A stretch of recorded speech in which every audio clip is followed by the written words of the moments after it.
सबसे पहले ज्ञान स्तुति कर लेते हैं।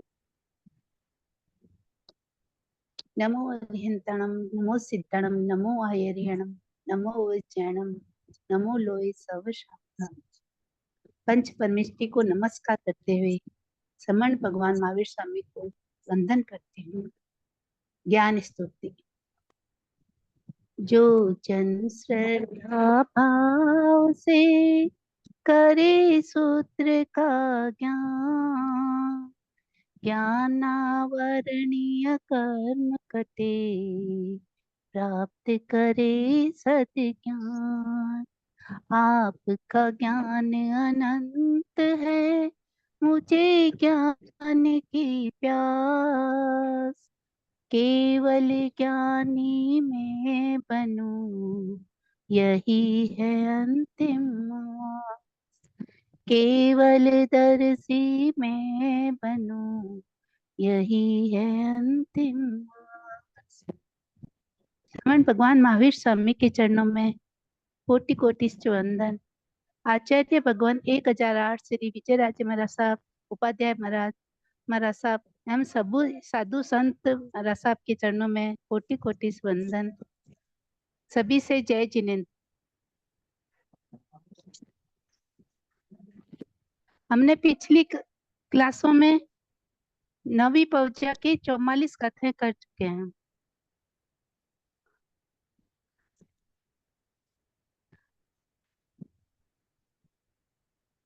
उसमें 8 क्वेश्चन देवेंद्र नमी राशि से पूछ चुके हैं 44 कथाओं में। आज 9वां क्वेश्चन करेंगे देवेंद्र नमी राशि से।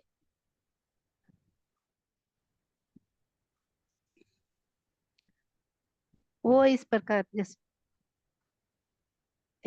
मठनी समिता है वो कारण चोइयो, तो नमीम राय ऋषिम देवींदो इनम पवी।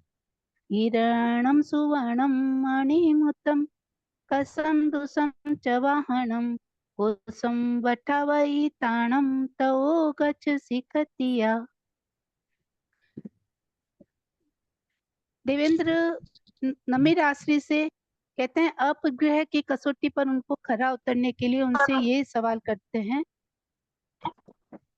क्या आवाज आई? आवाज सही आ रही है?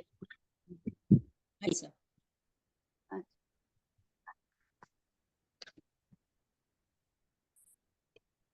वो इस प्रकार पूछते हैं, खतिया हे क्षत्रिय तुम पहले हिरणम चांदी, सुवर्णम सोना, मुनि मुत्तम मणि और मोती, कसम कांसे के बर्तन, दुसम वस्त्र य और वाहनम वाहन, और कोसम कोस अर्थात भंडार को वडावई ताणम बढ़ाकर तो फिर गच्छसी पर्वजा ग्रहण करने के लिए जाना।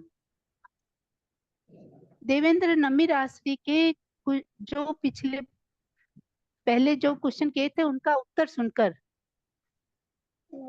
उनका हेतु और कारण से प्रेरित होकर आगे ये एक सवाल करते हैं। ये कहते हैं नमी राशि से कि हे देवेंद्र,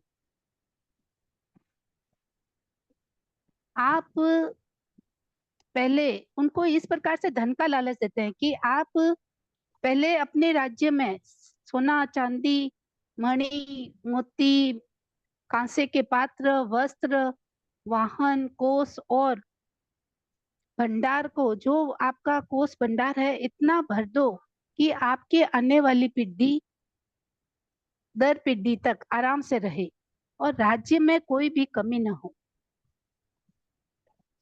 आपकी इच्छा कहते हैं आपकी इच्छाएं और मन की व्याकुलता शांत और तृप्त हो जाए तब आप परवज्जा लेना।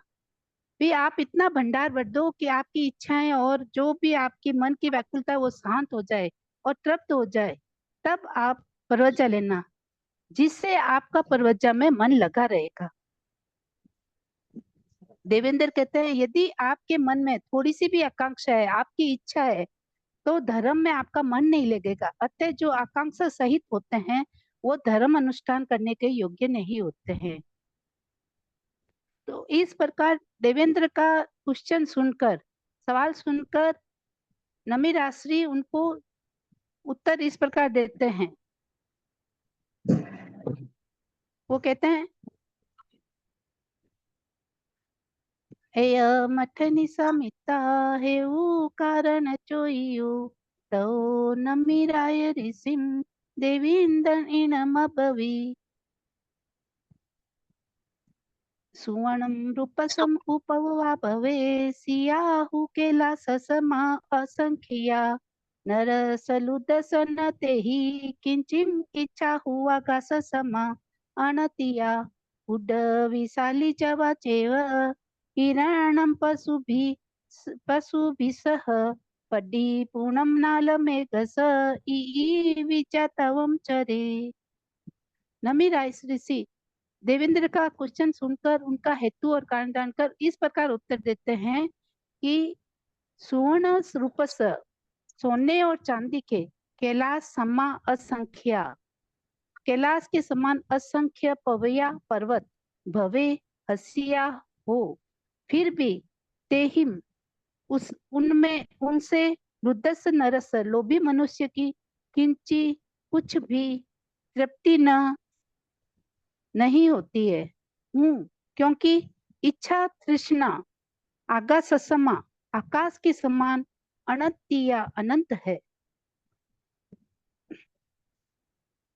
नमिराश्री इस प्रकार उत्तर देते हैं कि किसी भी लोभी पुरुष को, जैसे उसका लोभ इतना है और लोभी पुरुष को पुरुष कैलाश के पर्वत जितना सोना चांदी दे दो, असंख्यात धन दे दो, फिर भी उसका लालच कभी कम नहीं होगा।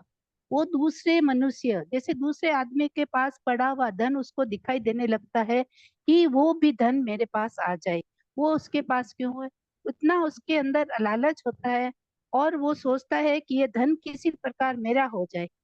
उसका कभी भी मन नहीं बढ़ता है चाहे कितना भी धन प्राप्त हो जाए, क्योंकि इच्छाएं आकाश के समान अनंत होती है, उसका कोई भी छोर नहीं होता है, इसका कभी भी अंत नहीं होता है, छोर भी नहीं है, अंत कहाँ से होगा, और मन की तृष्णा कभी भी शांत नहीं होती है। इसलिए उसमें ये कहा है इस मन की तृष्णा को, जो लोभ की तृष्णा है उसको शांत करना बड़ा कठिन है। जिस प्रकार एक मनुष्य के को इच्छा रहती है 100 रुपए मेरे पास हो, तो वो 100 रुपए प्राप्त करता है, 100 रुपए उसके पास होने के बाद वो चाहता है कि मेरे पास 1000 रुपए हो, 1000 रुपए होने के बाद वो सोचता है कि मेरे पास लाख रुपए हो, लाख के बाद वो करोड़, ऐसे करते करते वो सोचता है मैं राजा बन जाऊं, देव बन जाऊं, उसकी इच्छा का कोई अंत नहीं होता है। वो आगे से आगे इच्छाएं उसकी जागृत होती रहती है, उस जैसे तृष्णा बढ़ती रहती है। तो जिस प्रकार जैसे घर में अपने पूरे सामान होते हुए, घर के खाने पीने का सामान परिग्रह जितना भी हमने सामान रखा है, फिर भी जो एक व्यक्ति की इच्छा पूर्ति के लिए वो सामान कम पड़ जाता है, कहीं ना कहीं हमें कमी महसूस होने लगती है कि आज ये चीज नहीं है, आज वो चीज नहीं है। तो ये इच्छाओं, ये सत्य है कि इच्छाओं की कभी पूर्ति नहीं हो सकती। इसलिए नमी शास्त्री कहते हैं हे देवेंद्र, बिना कर्म की निर्जरा किए बिना इच्छा रहित होना असंभव है।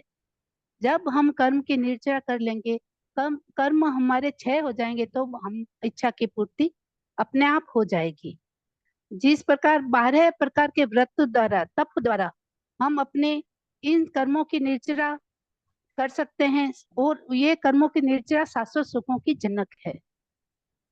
अतः संतोष आत्मा में होता है। संतोष आने से वस्तु न मिलने पर यदि हमें संतोष आ गया, तो जो वस्तु हमें नहीं मिली है या हमारे पास नहीं है या किसी के पास हमने देखी है फिर भी वो हमें नहीं मिली है, तब भी हमारे मन में संतोष रहेगा।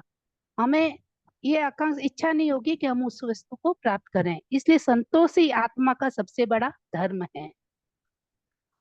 अब आगे, उड विशाली चवा तेव हिरणम पशुभि सह पडी पूर्णम नाल मेघस ई विचा तव चेरे। उडवी समग्र पृथ्वी, साली समग्र साली, चावल आदि धान्य, जवा जो चेव और अन्य धन अन्न तथा पशु भी सह समग्र पशुओं सहित हिरणम स्वर्ण से सब एक व्यक्ति को परिपूर्णम इच्छा परिपूर्ण करने के लिए अल्लम न पर्याप्त नहीं है। ई विजा यह जानकर तवम चरे तप चरण करे।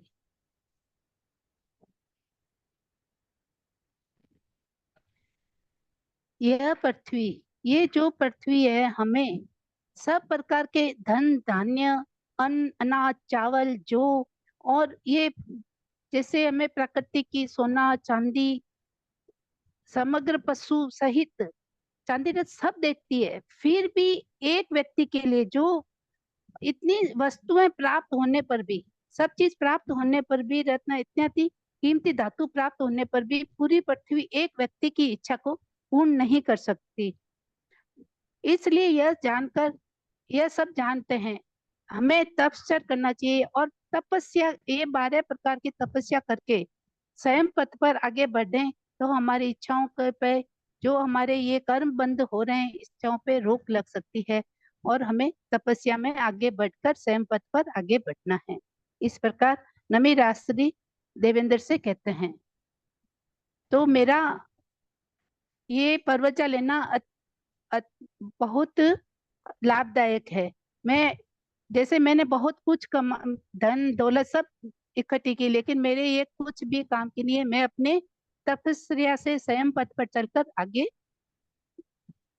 अपने जीवन को मोक्ष शाश्वत सुख में प्राप्त करने के लिए आगे बढ़ रहा हूँ।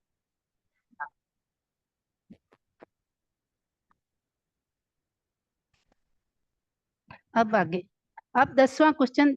जब देवेंद्र इनके उत्तर सुनकर, देवेंद्र अब उनसे 10वां क्वेश्चन करता है कि प्राप्त काम भोगों को छोड़कर अप्राप्य की इच्छा करना अनुचित है।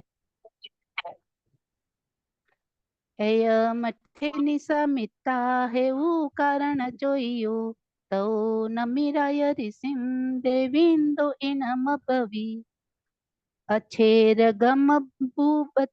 गम बुदये सोए चैसी पथिवा, असंते कामे पथेसी संकपेणम विहमसि। इस प्रकार देवेंद्र नमी राशि का उत्तर सुनकर, हेतु और कारण को जानकर आगे उनसे ये क्वेश्चन करते हैं कि हे राजन, पथिवा, हे पार्थिव, हे राजन, अच्छे रंगम, आश्चर्य है, अभुदय, इस अभुदय उन्नति काल में भोए सहज प्राप्त भोगों को चैसी छोड़ रहे हो, और असंते काम में अप्राप्त काम भोगों की पथेसी इच्छा कर रहे हो। मालूम होता है तुम संकपेण, अपने संकल्प से ही विहमसी, आहत हो रहे हो। राशि के इस बात को सुनकर हेतु और कारण से प्रेरित होकर देवेंद्र ने फिर नमी राशि से इस प्रकार कहा, हे राजन, आश्चर्य है, तुम्हारे सामने जो आए हुए, सन्मुख आए हुए काम भोगों को त्याग रहे हो, और जो अप्राप्त हैं उन काम भोगों की चाह कर रहे हो। जैसे आप उन संयम पथ पर चलने के लिए काम भोगों जो चाह कर रहे हो, वो वो चाह क्यों कर रहे हो? आप क्या अपने संकल्प से पीछे हट रहे हो? आहत हो रहे हो। देवेंद्र कहते हैं आप आहत हो रहे हो, क्या यह सही है? नहीं, क्योंकि आप में अप्राप्त काम भोगों की अभिलाषा विद्यमान है। क्योंकि जब वो संयम के पथ पर चलने के लिए उद्यत होते हैं, तो वो भी एक आपकी चाहत है, तो ये आप में भी विद्यमान है। जैसे जो ऐसे होते हैं, जो जिनके काम जो जिनमें अभिलाषा विद्यमान होती है, वो कामों के परित्यागी कैसे हो सकते हैं? देवेंद्र कहते हैं वो परित्यागी कैसे होते हैं? जैसे कि मम्मन सेठ का यहाँ पे उदाहरण देते हैं, उसी प्रकार आप भी हैं। इसलिए आपका प्राप्त काम भोगों को परित्याग करना अनुचित है।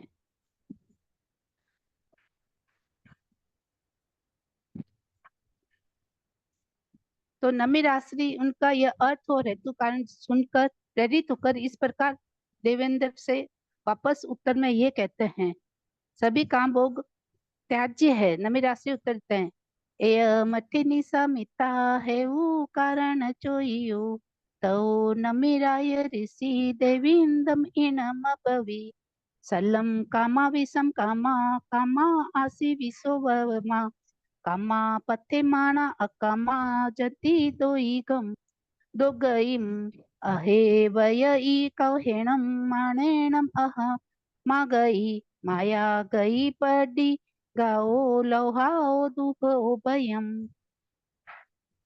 नमिराश्री देवेंद्र से इस प्रकार उत्तर देते हैं कि कामा सलम काम भोग शल्य है, काम विष सम काम भोग विष है, कामा आसी विषो वमा काम भोग आसी विष सर के समान है, कामा पथे माना काम भोग की अभिलाषा करने वाले किंतु परिस्थितिवश अकामा उन काम भोगों का सेवन ही नहीं कर पाए, दुर्गम इज्जती वे दुर्गति में ही जाते हैं।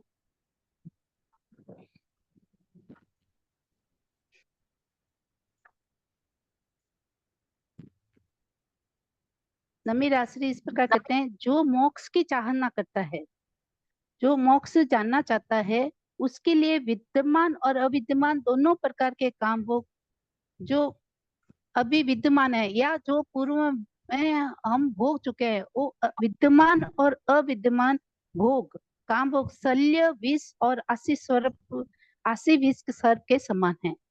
शल्य के समान यानी कि अपनी आत्मा के आत्मा में अंदर चुभने वाला कंटा जो हर समय चुभता रहता है, और आशी विष सर्प की तरह विष को छोड़ता रहता है। काम भोग ऐसा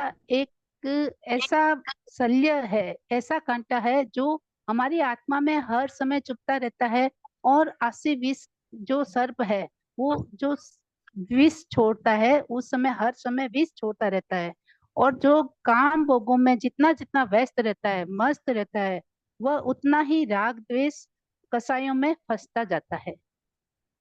जितना काम भोग में व्यस्त रहे, जितना काम भोग में उनकी मन भावना रहेगी, लोलुप्त रहेगी, तो वो उतने ही कसाईयों में राग देश में फंसते जाएंगे और वह भव भ्रमण बढ़ाता जाता है। इसलिए ये सभी काम भोगों की प्रवृत्ति सावध्य रूप है। मोक्ष अभिलाषी के लिए ये प्राप्त और अप्राप्त काम भोगों की अभिलाषा हमेशा त्यागने योग्य है। सल्लम कामा विषम कामा कामा आसे विसो वमा कामा पथे माना अकमा जंती दोईगम। ये हमने अभी इसमें पढ़ा था, जैसे आशी विष के समान है, शल्य रूप कांटा है जो हमारी आत्मा के अंदर हर समय चुभता रहता है, और जितना हम उसमें फंसते जाएंगे, हम राग द्वेष और कसायों में फंसते जाएंगे, और हमारे कर्म रूपी जो आत्मा में लगे हुए वो बढ़ते जाएंगे, तो हमारा जो भव भ्रमण है वो निरंतर बढ़ता रहेगा। इसलिए ये मोक्ष अभिलाषी जो भी साधक है, उसके लिए प्राप्त और अप्राप्त काम भोगों की अभिलाषा हमेशा त्यागने योग्य है। अहे वही कोहेणम माणेणम अह मा गई माया गई पड़ी गाओ लोहाओ दुह ओ भयम। कोहेणम क्रोध से, अहे नीच गति में, वही जानना होता है, मानेणम अभिमान से, अह मा गई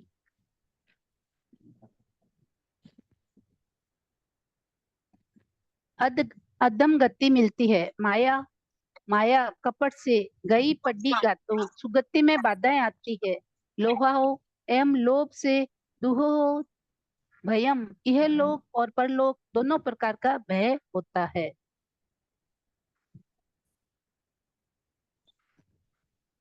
इस प्रकार नमिराश्री कहते हैं, जो जो क्रोध में अत्यंत भयंकर क्रोध रहता है, जिनके क्रोध अंदर रहता है भरा हुआ, तो वो जो जीव है क्रोध से भरा हुआ वो अधोगति में जाता है, यानी कि नरक का बंद होता है उसका, और जो मान करता है, अभिमान करता है, वो अधम गति की ओर निरंतर बढ़ता जाता है, जिसकी गति नीच गति होती है। जैसे उसे वही मनुष्य भाव तो मिल जाता है, लेकिन उसको आर्य क्षेत्र, ये अच्छी गति या तिरंज गति कुछ भी ऐसे मिल सकता है, यदि वो मान अभिमान में व्यस्त रहता है। माया से सदगति की का प्रतिघात होता है, विनाश होता है। यदि माया वही होगा तो उसका जो उसे सदगति मिलती है वो उसका विनाश होता रहता है। और लोभ में रहेंगे तो यह लोक और परलोक दोनों लोकों का भय बना रहता है। इसलिए इन चारों से बचना है तो हमें क्षमावान बनना होगा, लघु बनना होगा, सरल बनना होगा और जीवन में संतोष लाना होगा। इसलिए काम भोगों में हमें फंसना नहीं है। ये चारों कसाई है, यदि हम जितना जितना काम भोगों में फंसे रहेंगे, इन चारों कसाइयों में, इन कसाई रूपी जो राग द्वेष है इसमें हमारे निरंतर फंसते रहेंगे और हमारे ये जो हमारी जो भाव भ्रमण की है वो बढ़ती रहेगी और हमारी गति जो भी अधोगति में यानी कि नरक गति का भाव बंध है या नीच गति में जाए या माओ से हमारे जो भी हमारा भाव बिगड़ सकता है। ये सभी इंद्रिय विषय है, इन इंद्रिय विषयों में हमें फंसना नहीं है। हमें इन पर नियंत्रण रखकर आगे से आगे बढ़ना है, स्वयं पथ पर और मोक्ष अभिलाषी बनना है। इस प्रकार देवेंद्र ने नमिराश्री के सामने 10% रखे।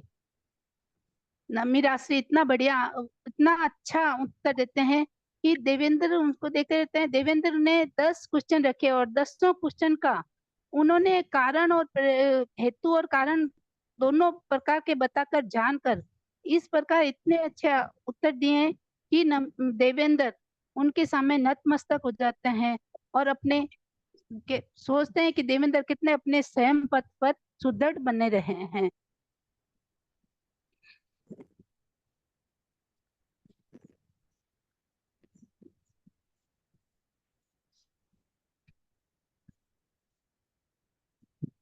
अब आगे इंद्र अपना असली रूप में प्रकट होकर नमिराश्री की स्तुति करते हैं।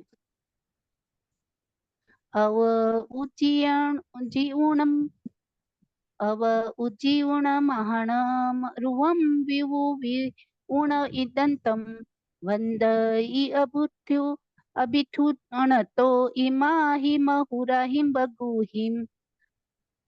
अहो ते निज हो कोहो, अहो ते मानो पराइयो, अहो ते निरकिया माया, अहो लोहो वसी कयो, अहो ते अजवम साहू, अहो ते साहू महवम, अहो ते उत्तम खंति, अहो ते मुनि उत्तम, इह सी उत्तमो बनते पेचा हो ही सी उत्तमो, लोगु तमु तमम ताणम सिद्धिम गच्छसि निरहो।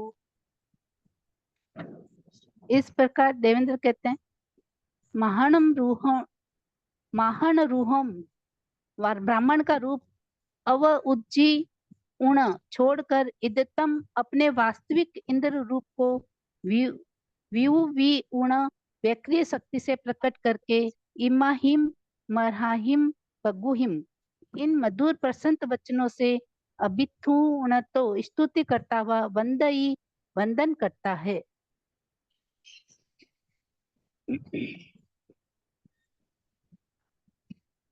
इस प्रकार देवेंद्र अपना ब्राह्मण का रूप छोड़कर अपनी व्यक्रिय शक्ति से वास्तविक रूप इंद्र को प्रकट करके मधुर और सुंदर वचनों से नमी शास्त्री का गुणगान करता हुआ उन्हें बारंबार वंदना करता है। इंद्र जब उनके प्रश्नों का उत्तर सुनकर समझ जाते हैं कि नमी राशि इतनी संयम में पथ पर दृढ़ हैं और उनके ये सब उत्तर सुनकर वो अपने 10 प्रश्नों का उत्तर सुनकर अपने असली रूप जैसे इंद्र का रूप है वो वैक्री शक्ति से अपना रूप प्रकट करके देव नमी राशि को मधुर वचनों से बारंबार वंदना करते हैं।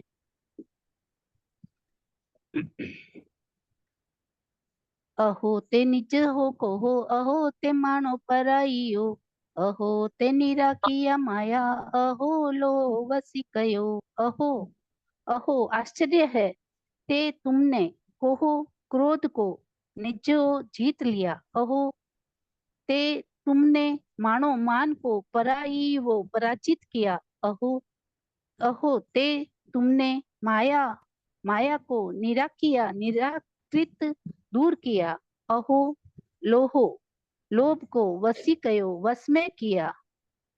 इंद्र कहते हैं अहो आश्चर्य है, आपने क्रोध को जीत लिया। अहो, आपने मान को पराजित किया है।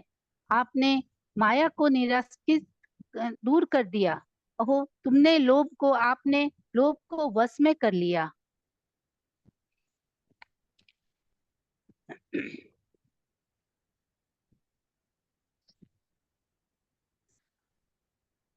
अहो ते अजवम साहू, अहो ते साहू महवम, अहो ते उत्तमा खंती, अहो ते मुक्ति उत्तमा।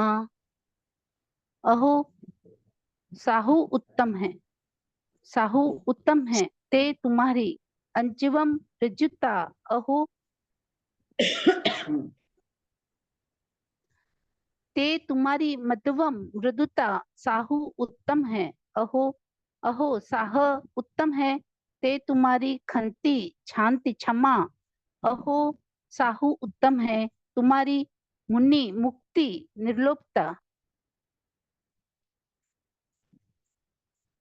इह सी उत्तमो बनते बेचा होई सी उत्तमो, लोगुत्तम उत्तम ठाणम सिद्धिम गच्छसि निरेयो।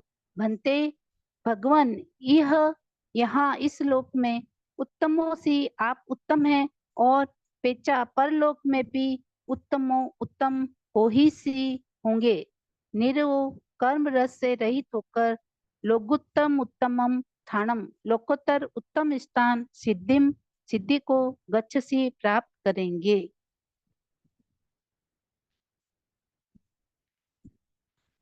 हे रासरी, अहो आप उत्तम हैं, आपका आचर्य आपकी सरलता। अहो उत्तम है आपकी मादर कोमलता। आपके उत्तम है आपकी क्षमा। अहो उत्तम है आपकी निर्लोभता। हे भगवान, आप इस लोक में उत्तम और परलोक में भी उत्तम होंगे, क्योंकि आप कर्म रस से रहित होकर सभी कर्मों से मुक्त होकर लोक के सर्वोत्तम स्थान शाश्वत सुख यानी कि सिद्धि को प्राप्त करेंगे, सिद्ध बुद्ध और मुक्त बनेंगे।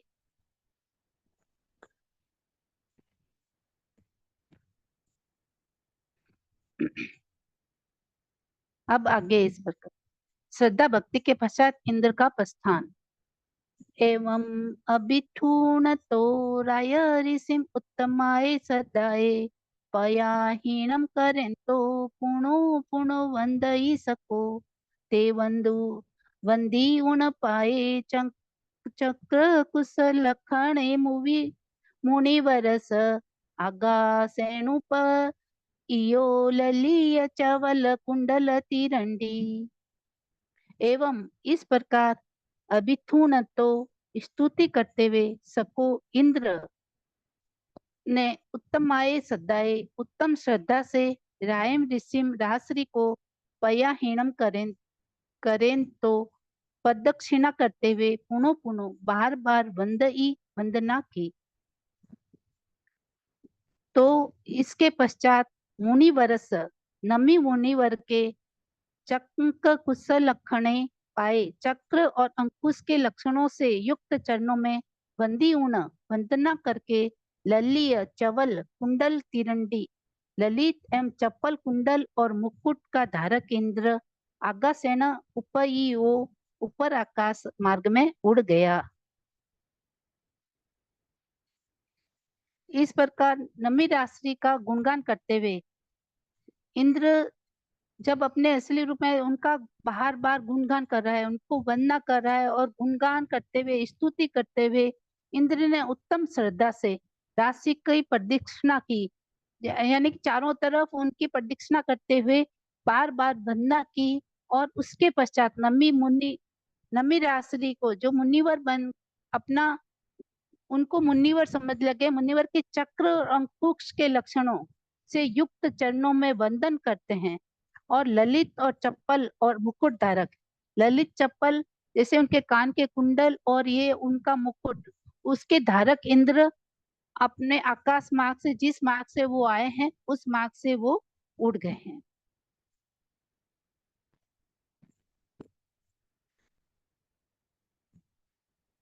स्तुति प्रशंसा से नम्र नम्र राशि श्रवण धर्म में स्थिर। नमी नमे इयपणम सखम सकेन चोइयो जई उन गेहम वेदेही सामने पचुवडियो। नमी नमी राशि ने अपानम अपनी आत्मा को आत्म भावों में नमे विनीत किया, रमा दिया। सखम साक्षात, सकेन इंद्र के द्वारा चोइयो प्रेरित होने पर भी वे धर्म से विचलित नहीं हुए। और गेहूं ग्रह तथा विदेही विदेही विदेही देश की लाज लक्ष्मी का चौ चई उण परित्याग कर सामने श्रमण भाव साधुता में पज्जु वठियो सुस्थित रहे।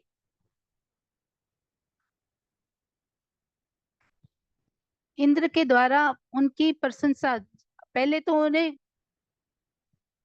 जैसे संयम संयम मार्ग परवजा पर वो जब परवजा लेने के लिए तत्पर होते हैं तो इंद्र आते हैं और उनको डगमगाने के लिए 10 क्वेश्चन करते हैं। और जब वो उसमें अपने संयम पथ में दृढ़ रहते हैं तो उनकी खूब प्रसन्नता करते हैं इंद्र, और कहते हैं कि उनकी प्रसन्नता करते हुए उनको कहते हैं आपने अपने भाई लोभ को अपने माया लोभ क्रोध मान माया लोभ और सब चारों अपने कसाई रूपी को जीत लिया है। आप सरल हैं, मृदु हैं, नर्म हैं और आपका स्थान सर्वोत्तम है। तो इन सब तरह से उनकी प्रशंसा करते हुए जब नमी रात्रि अपने धर्म से विचलित नहीं हुए, उनकी प्रशंसा सुनकर भी उन्हें ये गर्व महसूस नहीं हुआ कि मेरी प्रशंसा कर रहे हैं। फिर भी वो अपने धर्म से विचलित नहीं हुए, अपने गर्व को त्याग कर अपनी आत्मा को आत्मत्व भाव से विनीत किया। अपनी जो आत्मा है उसको संयम पथ पर आगे अग्रसर करने के लिए आत्मत्व भाव से विनीत किया।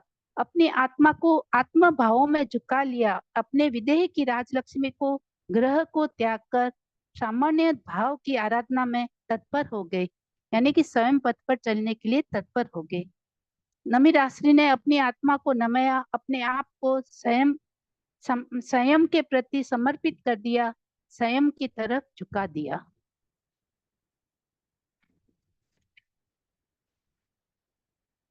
अब इसकी लास्ट अंतिम गाथा है। एवं करंती सबुद्धा पडीय पवियखणा विनयति भोगेषु विनय विनयठति भोगेषु जहाँ से न मिराय ऋषि। सबुद्धा सबुद्ध पडिया पंडित पवियखणा पविक्षण साधक प्रविक्षण प्रविचक्षण साधक जगत में एम करंती ऐसा ही कार्य करते हैं।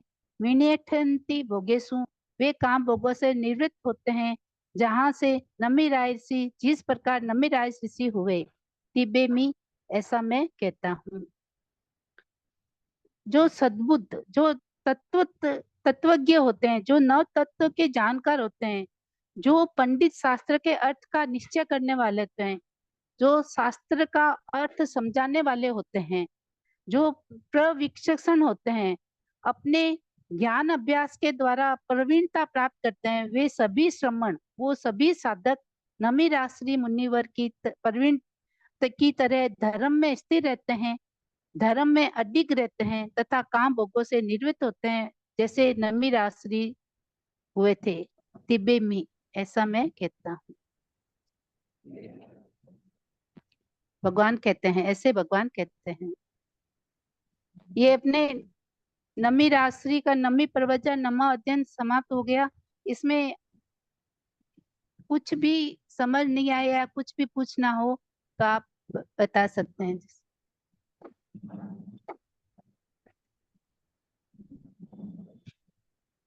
पूछ सकते हैं आप नमी प्रवचन में।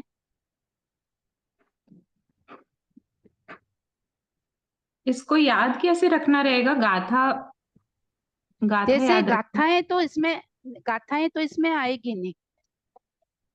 जैसे अच्छा, गाथा और लिखना है या उसमें नहीं, जैसे अर्थ हुआ या कोई मीनिंग है, ऐसे मीनिंग आ सकते हैं।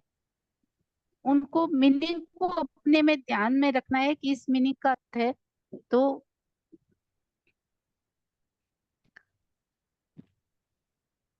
इसमें गाथाएं भी, जैसे ये गाथा लिखनी है या इतने इतने नंबर गाथा लिखनी है, इस प्रकार से नहीं होगा इसमें। इस प्रकार से गाथाएं नहीं आएगी। हाँ, कुछ जैसे वर्ड मीनिंग दे दिया, कुछ गाथा का अर्थ हाँ, लिख दिया, वैसा। हाँ, हाँ, वर्ड मीनिंग दे दिया, या जैसे नमी राशि के से कितने क्वेश्चन पूछे हैं, इस प्रकार इसका से भाई। पिछले साल का पेपर है क्या आपके पास? पिछले साल का पेपर, जैसे मैं मंगवा के मालूम करूंगी, जैसे हाँ ठीक है मैम। मैंने, हाँ, मैं उसमें भेज दूंगी ग्रुप में मंगवा के, जितने भी दो दो तीन पेपर हैं। जैसे तीन पेपर, ये चौथा पेपर है शायद इस बार का, ये तीसरा पेपर है ये। चौथा पेपर है, हाँ, फोर्थ क्लास है ना। हाँ, फोर्थ क्लास है ये, तो चौथा पेपर है ये इस बार, तो तीन पेपर होंगे।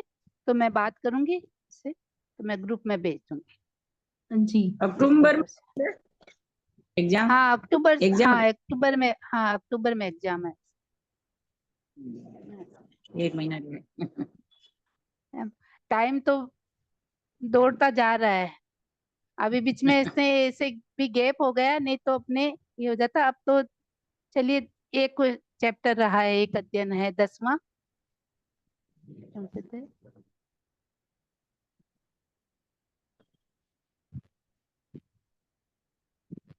तो अभी आज 10वां शुरू करें या अगले से शुरू करें, जैसे।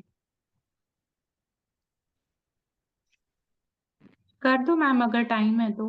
हाँ, हाँ, अभी तो टाइम टाइम है, थोड़ा सा कर देते हैं, अभी जितना होता है उतना।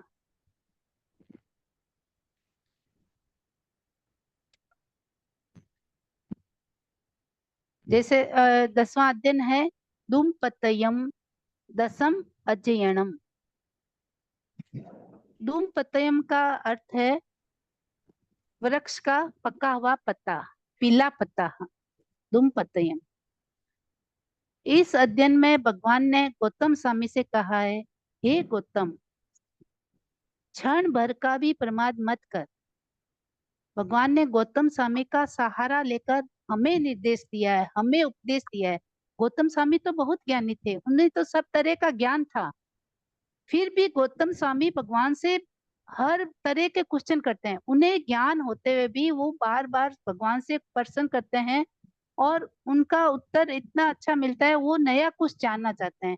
तो इसी प्रकार वो भगवान भी हमें उपदेश देने के लिए गौतम स्वामी से कहते हैं, हे गौतम, क्षण भर का भी प्रमाद मत कर, क्योंकि हमने अनंत अनंत भव भ्रमण में बिता दिए हैं, अनंत अनंत भव भ्रमण में बिता दिए हैं, आगे हमारा भव भ्रमण न बढ़े। इसलिए भगवान ने कहा है कि क्षण भर का भी प्रमाद मत कर। जो समय मिला है उसका सदुपयोग करके, कर्म को क्षय करके धर्म की ओर अग्रसर हो। गौतम स्वामी जी जो इतने महान थे, वो क्षण भर का भी प्रमाद नहीं करते थे। फिर भी भगवान ने कहा है, हे गौतम, क्षण भर का भी प्रमाद मत कर। दुम पत्तया अर्थात वृक्ष का पका हुआ पीला पत्ता। जिस प्रकार वृक्ष के पत्ते पीले पड़कर पक जाते हैं और गिर जाते हैं, उसी प्रकार हमारा जो आयुष्य है, जो शरीर से टूट जाएगा। इसलिए हमें किस प्रकार जीना है, किसके लिए जीना है, और आगे हमें क्या करना है, इस अध्ययन में भगवान ने बताया है। गौतम स्वामी को इस प्रकार कहा है। पहली गाथा है, दुम पतये पडु ये जहाँ निवटई राय गणन अच्चए एवं मनुयाय जीवियम समयम गोयम अपमये। जहाँ, जैसे राय गणाना, अच्चए रात्रि समूह के बीच जाने पर, पड्डू ये धूम पतये वृक्ष का पक्का पत्ता हुआ पत्ता, निवडई गिर जाता है, एवं इस प्रकार मनुयाण जीवियम मनुष्य का जीवन भी एक दिन समाप्त हो जाता है। अतः गोयम, हे गौतम, समयम समय मात्र भी मापमय प्रमाद मत कर। रात्रि समय के बीच जाने पर, रात्रि समूह का मतलब हो गया अनेक दिन और अनेक रात। ये रात्रि समूह का मतलब अनेक दिन और अनेक रात, यानी रात्रि समूह के बीच जाने पर जिस प्रकार पेड़ का पत्ता पीला पड़कर गिर जाता है, उसी प्रकार हमारी शरीर की आयु है जो न जाने इस शरीर को छोड़कर चली जाएगी। इस आयु का कोई भरोसा नहीं, न जाने इस शरीर वह कब समाप्त हो जाए। इसलिए क्षण मात्र का भी यानी एक समय का भी यानी एक पलक झपकते हुए अनेक समय बीत जाते हैं। भगवान कहते हैं एक समय का भी यानी कि अपन एक पलक झपकाते हैं तो अनेक समय बीत जाते हैं। तो हमें एक समय का भी पता नहीं चलता है कि कहाँ हम कहाँ हमारी आयु का पूर्ण हो जाए। हमें पता ही नहीं चलता है कि हम सारा समय परमात्मा में बिता देते हैं। न जाने आगे हमें कौन सा भव मिलेगा। इसी मनुष्य भव में भव ब्रह्मण का फेरा कम कर सकते हैं। हम आगे भव भ्रमण करते हैं, लेकिन ये जो हमें मनुष्य भव मिला है, इसी मनुष्य भव में हम भव भ्रमण का फेरा कम कर सकते हैं। इसलिए भगवान ये उपदेश देते हैं कि समय मात्र का भी प्रमाद मत करो। हे गौतम, पता नहीं यह आयुष रात्रि दिन के व्यतीत होने के साथ ही कब एक दिन सर्वथा क्षीण हो जाएगी। इसलिए समय क्षण भर का भी प्रमाद मत करो। आगे कुसगे यह ओस बिंदुए थोवम चिठई लंबमाण एवं मनुयाय जीवियम समयम गोयम अपमायये इह इत रियम्मि आउ ए जीवीय ए बहुपचवाय ए विहूणा हिरयम पुरे कंडम समयम गोयम अपमाये। जह जैसे कुसंगे उसके अग्रभाग नोक पर लंबमाण ए टिकी हुई लटकती हुई ओस बिंदुएं, ओस की बूंद थोवम थोड़ी देर में चिट्ठई ठहरती है। एवं इसी प्रकार मनुयाय जीवियम मनुष्य का जीवन है। गोयम हे गौतम, समयम समय मात्र का भी नामा पमाये प्रमाद मत कर।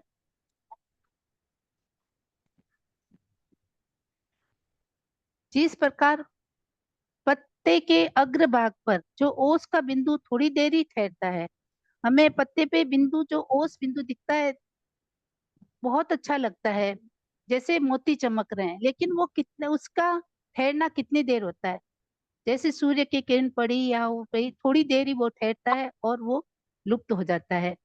ठीक उसी प्रकार हमारी आयु, ये जीवन पता नहीं कब समाप्त हो जाए। हमारा जीवन भी इस ओस बिंदु की तरह है जो लंबे समय तक नहीं रह सकता। न जाने कब इसका अंत आ जाए। और इसलिए भगवान कहते हैं कि समय मात्र का भी प्रमाद मत कर। हमारे मन में जिस समय धर्म करने की भावना जो जागृत हो जाए, उसी समय से हमें धर्म की ओर रुक करके उधर मुड़ जाना चाहिए। क्षण भर का भी प्रमाद नहीं करना चाहिए। हे गौतम, समय मात्र का भी प्रमाद मत करो। यह इतरी यम्मी औए जीवीय बहुपच वाय विहुणाहि रयम पूरे कंडम संयमयम गोयम मा पमाये। इस प्रकार इतरी यम्मी औए अल्पकालीन आयुष्य में बहुपच्चा वाय जीवीय जीवन बहुत से विघ्नों प्रत्यवायों से परिपूर्ण है। अतः पूरे कंडरयम पूर्वकृत कर्म रज को विहुणा ही शक्कर झाड़ दें। गोयम हे गौतम, इसमें समय मात्र का भी प्रमाद न कर।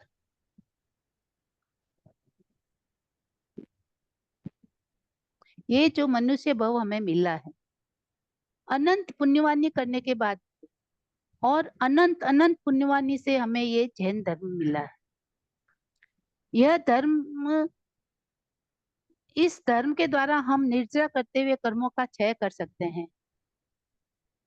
इस अल्प आयु को प्राप्त, जो आयु हमें प्राप्त हुआ है, जो अल्प छोटी सी आयु हमें प्राप्त हुई है, इसमें हमें पूर्वकृत कर्म जानना है, नए कर्मों को नहीं बांधना है।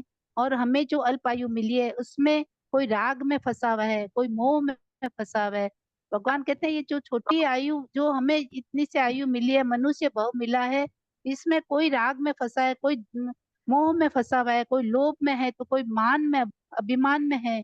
अनेक विघ्नों से ये आत्मा घिरी हुई है। इसलिए जो आत्मा में लगे हुए चिपके हुए कर्मों का क्षय करना ही हमारा लक्ष्य होना चाहिए। इसलिए आश्रम के द्वारा कर्मों को रोककर, निर्जरा द्वारा झाड़ कर हमें अपने कर्मों को दूर करना है। इसलिए समय मात्र का भी प्रमाद मत करो, भगवान ऐसा कहते हैं। हे गौतम, समय मात्र का भी प्रमाद मत कर। और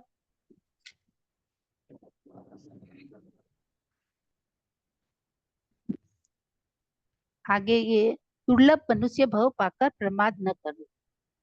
दुलहे खलु माणुए से भवे चिरकालेण वि सव पाणिनम गाढाय विभाग कमणो कमुणो समयम गोयम मा पमाये। सव पाणिनम, विश्व के समस्त प्राणियों को, चिरकालेण भी, चिरकाल में भी, मानु से भवे, मनुष्य भव, मानव जीवन, खल्लु दुल्हे, निश्चय ही दुर्लभ है। यह और कमुनो, कर्म का विभाग, विपाक, गाढ़ा, गाढ़ है। अतः गोयम, हे गौतम, समय क्षण भर का भी प्रमाद मत करो।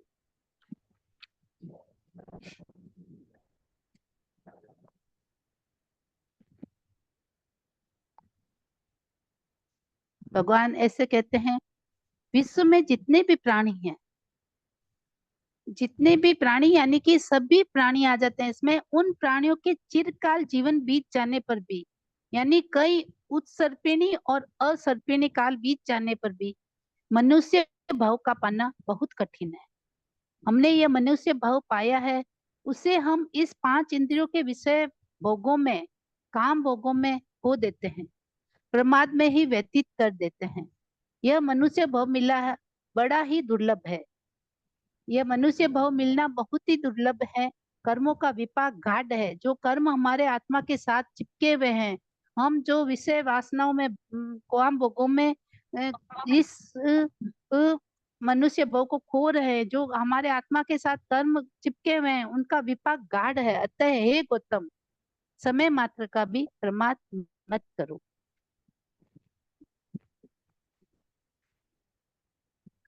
मनुष्य भाव की दुर्लभता का प्रथम कारण भगवान कहते हैं स्थावरम उत्कृष्ट स्थिति। उड्डविकायमयि गो उको समजीवो उ सब सबसे कालम सखायम समयम गोयम अपमये। आउ कायमयि गो उको समजीवो उ सबसे कालम सखायम समयम गोयम अपमये। तेऊ कायमयि गो उको समजीवो उ सबसे कालम सखायम समयम गोयम अपमये। वायु कायमयि गो उपो समजीव उसवसे कालम सखायम समयम गोयम अपमये। वनस इकायमयि गो उको समजीव उसव सवसे कालम कालमणंतम दूरतयम समयम गोयम अपमये। उड्डवी कायमयि गौ, पृथ्वी काय में गया, उत्पन्न हुआ जीव, जीवो जीव, उकोसम उ, उत्कृष्ट, अधिक से अधिक, सखायम कालम, असंख्य काल तक सब सबसे रहता है। अतः गोयम, हे गौतम, समय मात्र का भी प्रमाद मत कर। पृथ्वी काय में उत्पन्न हुआ जीव उत्कृष्ट, उसी काय में असंख्य तक काल तक रहता है। वो उस पृथ्वी काय में बार बार जन्मता है, बार बार मरता है। उसका जो उत्कृष्ट आयु काल, जो काय है, काय उसमें असंख्यात काय काल तक है। और इस प्रकार इसमें अपकाय में भी असंख्यात समय तक रहता है। वायु काल में भी असंख्यात समय है, उनका उत्कृष्ट असंख्यात समय है। उनका जन्म मरण चलता रहता है। देव काल में भी असंख्यात समय है। वनस्पति काल में अनंत काल तक रहता है। जैसे पृथ्वी काय, अपकाय, वायु काय, देव काय, उनका उत्कृष्ट जो आयु है, उत्कृष्ट आयु है, उन्होंने असंख्यात काल तक है। उसकी कोई संख्या नहीं है, वो उसी में बार बार जन्मता है, बार बार मरता है। और वनस्पति काय में अनंत काल तक। इसमें फिर असंख्य काल है चार में, पृथ्वी काय, अपकाय, तेवकाय, वायु काय में। और ये वनस्पति काय में उसमें अनंत काल तक है, जैसे कोई लीलन फूलन इत्यादि है।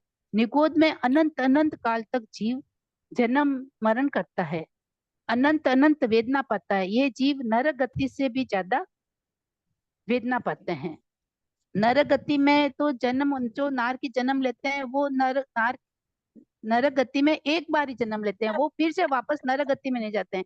लेकिन जो निगोद में जीव रहते हैं, जो जमीकंद में रहते हैं, निगोद में रहते हैं, लीलन फूलन रहते हैं, वो बार बार उसी में बार बार जन्म मरण अनंत काल तक करते हैं। जिस प्रकार एक सुई की नोक पर आए जीव को, जो नोक पर इतना सा है लगा हुआ, उसमें असंख्यात श्रेणी है, और उसमें असंख्यात श्रेणी में असंख्यात पत्थर हैं, और असंख्यात पत्थर में असंख्यात गोले हैं, और गोलों के असंख्यात, उस गोलों में असंख्यात शरीर है, और उन शरीर में असंख्यात जीव। ऐसे निगोद का जीव वेदना पाता है। इसलिए गौतम भगवान कहते हैं, हे गौतम, क्षण भर का भी प्रमाद मत कर। ये मनुष्य भव मिला है हमें, कितने अनंत अनंत भवों का भ्रमण करते हुए ये मनुष्य भव हमें मिला है, इसलिए क्षण भर का भी प्रमाद मत कर।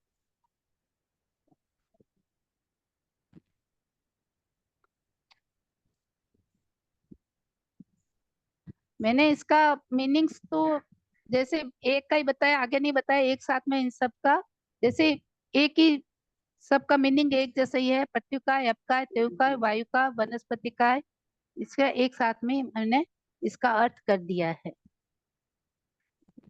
इसमें कौन सा बड़ा होगा, असंख्यात काल या अनंत काल? अनंत काल। अच्छा। असंख्यात काल तो फिर भी उसकी संख्या में आ गया भाई, उसकी कोई गिनती नहीं। लेकिन अनंत काल तो अनंत अनंत, और उस सर्पिणी और सर्पिणी बीत जाती है। अच्छा। हाँ, उस सर्पिणी और सर्पिणी बीत जाती है, फिर भी उनका वो जन्म मरण मिटता नहीं है, उसी में बार बार वो जन्मते हैं। अच्छा।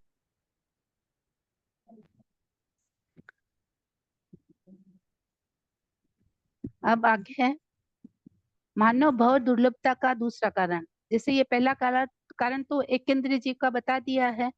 एकेंद्रीय जीव में पांचों आ गया, पृथ्वी का, अप का, तेव का, वायु का और वनस्पति का है। अब ये दूसरा कारण बताए त्रंस काय का। इंद्रिय काय मयि गौ उपोसम जीव सब से कालम सखी च सरणीयम समयम गोयम मापमाये दैदियम काय मयि गौ उपोसम जीव सब से कालम सखी च सरणीयम समयम गोयम मापमाये चौरिदीय काय मयि गौ उपोसम जीव सब से कालम सखी च सरणीयम समयम गोयम अपमाये पंचीदीय काय मयि गौ उकोसम जीव सब से सथ सभव गहणे समयम गोयम अपमाये देवे नैरई ए अई गयो उपोसम जीव सब से इके भव गहणे समयम गोयम अपमाये। बेन्द्रिय काय मयि गौ, इंद्रिय में गया हुआ, उत्पन्न हुआ जीव उकोसम उत्कृष्ट सखीजम संयम कालम, संख्य काल तक, यानी संज्ञक काल तक सबसे रहता है। गोयम, हे गौतम, समय मात्र का भी प्रमाद मत कर। तेन्द्रिय काय मयि गयो, तेन्द्र काय में गया हुआ जीव भी उसको सम उत्कृष्ट, अधिक से अधिक, संखिचम संयम कालम, संख्य काल तक सबसे रहता है। वयम, हे गौतम, समयम मात्र का भी प्रमाद मत कर। चौरिदीय काय मयि गयो, चतुरिंद्रिय काय में उत्पन्न हुआ जीवो उकोसम उत्कृष्ट संखिच संयम कालम, संख्यात काल तक सबसे रहता है, वयम, हे गौतम समय मात्र का भी प्रमाद मत कर। पंचदीय काय मई गयो, पंचेंद्रिय काल में उत्पन्न हुआ जीव। जीवो जीव उत्कृष्ट उत्कृष्ट सतत भव गहणे 7 या 8 जन्म ग्रहण तक सबसे रहता है।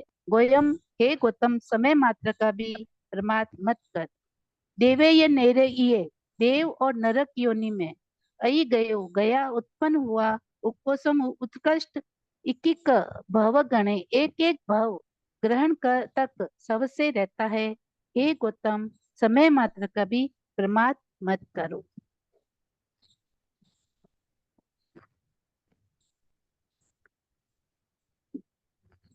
बहेंद्रिय में, तेंद्रिय में, चौंद्रिय में, इनमें संख्यात काल तक जीव उत्कृष्ट संख्यात काल तक जीव रहता है। जैसे संख्यात काल हो गया अपने, जैसे असंख्यात काल तो उसकी अभी कोई गिनती नहीं है। संख्यात काल में जैसे गिनती हो जाती है संख्यात काल तक, वो उसमें उत्पन्न होता है और फिर वापस मरता है, उसमें जन्म मरण उसका चलता रहता है। और पंचेंद्रिय में जीव उत्कृष्ट 7-8 भव जन्म कर सकता है। पंचेंद्रिय में जो भी जन्मा है वो 7-8 भव एक साथ में, जैसे एक ही भव में, जैसे हम मनुष्य गति में है पंचेंद्रिय है तो हम 7-8 भव पंचेंद्रिय में कर सकते हैं। कभी तिरिंच बन गए, कभी मनुष्य बन गए, इसी प्रकार 7-8 भव हम इस प्रकार कर सकते हैं। और देव और जो देवता है वो वापस देव गति में वापस नहीं, उनका एक ही भाव रहता है देव गति में और नरक गति में। वो नरक गति वाले वापस नरक में नहीं जन्म लेते हैं, वो मनुष्य या तिरिंच बन सकते हैं लेकिन वो देव नरक गति में होते हैं। देव भी इसी प्रकार है, वो देव में उत्पन्न नहीं होंगे, मनुष्य या तिरिंच बन सकते हैं। जीव का अमुक काल तक एक जन्म में जीना भव स्थिति है और मृत्यु के पश्चात उसी जीव निकाय में पुनः पुनः उत्पन्न होना काय स्थिति है। देव और नारक अपनी आयु पूर्ण होने के पश्चात अगले जन्म में पुण्य देव और नारक नहीं बनते हैं, अतः उनका यह भव स्थिति होती है, काय स्थिति नहीं होती है। जो बार बार जन्म लेते हैं, जैसे मनुष्य ये पंचेंद्रिय जीव भी 7-8 भव कर सकते हैं, तो उनकी क्या काय स्थिति होती है। और ये बेंद्रिय, तेंद्रिय, चौंद्रिय, पंचेंद्रिय उनकी भी भव स्थिति और काव्य स्थिति दोनों होती है। ये वापस बता दीजिए भव स्थिति और हाँ, काय स्थिति। हाँ, मनुष्य के पश्चात जीव का अमुक काल तक एक जन्म में जीना भव स्थिति है। जैसे एक ही काल भाई, जैसे बेंद्री है असंख्य काल तक वो इसी में जन्म ले रहा है, तो उसकी वो भव स्थिति हो गई। और उसमें बार बार वो जन्मता है तो उसकी काय स्थिति, काय उसकी वही जैसे देंद्री रहेगी, दिविंद्री रहेगी, काय तो उसकी अच्छा, जैसे काया बदली नहीं है, दिविंद्री की दिविंद्री रहे, लेकिन वो बार बार जन्म ले रहा है तो उसकी जन्म लेने की जो होती है वो भव स्थिति है। इतने भवों तक वो उसी काय में रहेगा। समझ में आ गया? जैसे जितने भव उसने जितने भव किए हैं, बार बार उसका जन्म लेना एक ही काय में, दिविंद्री काय में जन्म लेना, उसकी भव स्थिति हो गई। और जिस काय में वो जन्म ले रहा है वो काय स्थिति हो गई। आगे समझ में? जैसे हाँ हाँ ठीक है। लेकिन देव और नार की वो अपने वापस उस भव में नहीं जाते हैं। जैसे देवता है तो देव भव में नहीं जाएंगे और नरक गति में नरक गति में नहीं जाएंगे, तो उनकी क्या है, केवल भव स्थिति होगी, एक एक ही होगा उनका, उनकी काय स्थिति नहीं होगी। क्योंकि उनकी काय तो वापस देव में, देवता की देव में नहीं जाएगी और नरक की हाँ, नारकी में नहीं जाएगी। जैसे अगर पंचेंद्रिय का एग्जाम्पल लें, अगर हाँ, बार बार उनकी मनुष्य बन रहा है तो वो हाँ, काय स्थिति होगी, हाँ, हाँ। है ना। और और भव स्थिति कितने भव उसने मनुष्य भव में निकाले बिताए हैं? हैं। 7-8 हाँ भव निकाल, 7-8 भव वो कर सकता है, वो हाँ उनकी हाँ। काय स्थिति है। पृथ्वी जल अग्नि वायु के जीव लगातार असंख्यात उत्सर्पिणी और असर्पिणी काल तक अपने अपने उन्हीं स्थानों में जन्म मरण करते रहते हैं। अपनी उसी स्थान में वो जन्म मरण करते रहते हैं। उत्सर्पिणी और सर्पिणी काल बीत जाते हैं। और वनस्पति काय के जीव अनंत काल तक अपने स्थानों में जन्म मरण करते रहते हैं। दिविंद्रिय, तेंद्रिय, चौंद्रिय जीव हजारों वर्षों तक अपने अपने जीव निकायों में जन्म ले सकते हैं। जीव निकायों का मतलब हो गया, जैसे दिविंद्रिय है तो कभी वो लट बन गई, कभी वो दूसरी वो हो गए दिविंद्रिय। दो, जैसे दो इंद्रिय की लट होती है, ये होती है ना छोटे छोटे जो इल्ली है, वो बन जाते हैं। और इनके दो तेविंद्रिय में इंद्रियां जैसे हैं। दो, जिनके दो इंद्रियां हैं वो अलग अलग रूप हो सकता है उनका, हाँ लेकिन हजारों वर्षों तक दो इंद्रियों में ही उनका जन्म मरण होता रहता है। ठीक है। हाँ, दो इंद्रिय, तेंद्रिय और चौंद्रिय, इनके पंचेंद्रिय जीव लगातार 7-8 जन्म ग्रहण कर सकते हैं। इसलिए इस अध्ययन की गाथाओं में जीवों की काय स्थिति के बारे में बताया गया है। इन जो गाथाएं हमने 10 से लेकर 14, इसमें काय स्थिति और भव स्थिति बताई गई है। तो इसलिए भगवान कहते हैं, हे गौतम, समय मात्र का भी प्रमाद मत करो।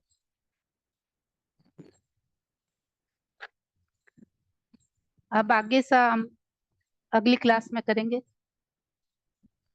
जी लेकिन मैम। शनिवार को दर्शना जी लेते हैं या मेरा लेना होता है, बात करके आपको इसमें कर देंगे। जी हिंदी का आपके हो गया क्या? जैसे नहीं, अभी पढ़ के फिर क्लास में अटेंड करेंगे, नेक्स्ट क्लास में हाँ, तो अभी जो दर्शना जी से मैं वो जो भी होगा फाइनल, वो शनिवार को दर्शना जी लेंगे या मैं लूंगी, तो उसी के हाँ हिसाब से हो जाएगा। हाँ, इसमें अभी कितना बचा है? अपने तो अभी 14 गाथाएं हुई है, 36 गाथाएं हैं, 36 गाथाएं हैं इसमें, हाँ हाँ। बस इतना ही बाकी है। 37 गाथाएं हैं, 37 गाथाएं 37 हैं। हम्म हाँ, तो अपने तो 2 क्लास में हो जाएगा ये लगभग। और फिर बाकी हिंदी व्याकरण वो जो रहेगा हिंदी का वो रिवाइज कर लेंगे। हाँ एग्जाम हुए ठीक है तब सर। तक आप तब शुरू से रिवीजन ऐसे ले लेना बाद में। हाँ, मैं ये एक पूरा बार हो रिवीजन सब 1-2 बार जो भी क्लास जितनी बाकी रहेगी अपना समय, तो मैं रिवीजन एक हाँ, बार जरूर कर रिवीजन सर। रिवीजन हो जाएगा तो और अच्छा रहेगा। हाँ सर, हाँ जरूर सर। ठीक है सर, और कुछ पूछना हो तो, या तो कुछ भी ऐसे इसके, जैसे मैंने पहले क्वेश्चन भेजे थे पहले अध्ययन के, तीसरे और चौथे के। अब नवे के जो मैंने है मैं भेज दूंगी, मेरे पास है कुछ क्वेश्चन। ये क्या है, महेंद्र शाह जो थे ना वो पढ़ाते थे हमें, तो उन्हीं के क्वेश्चन बनाए हुए थे। कुछ मैंने अपने से 2-4 क्वेश्चन जैसे थोड़ा बना दिए है, ज्यादा तो कुछ आता नहीं है, जैसे बना दिए, उसी के हिसाब से मैं भेज दूंगी जो भी है। ठीक, ओके मैम। हाँ, गुरु वंदना। अहो गुरुवर कृपा करी, दीन ज्ञान की दान, भव भव में ना भूलेंगे, आपका उपकार हो गुरुवर, आपका उपकार। अविनय जो हो गया, मुझको माफ करो, मेरे सारे कर्म कलुष को आप हिसाब करो, ओ गुरु सा आप हिसाब करो। जय जिनेन्द्र जय सा, जय। सभी से जय जिनेन्द्र साहब, बारंबार क्षमत कामना करती हूँ सा। आपको भी खमा रहे हैं। हाँ हाँ। हाँ, सा। स्वामी दुक्कडम। अच्छा, दुक्कडम सा। जय जी।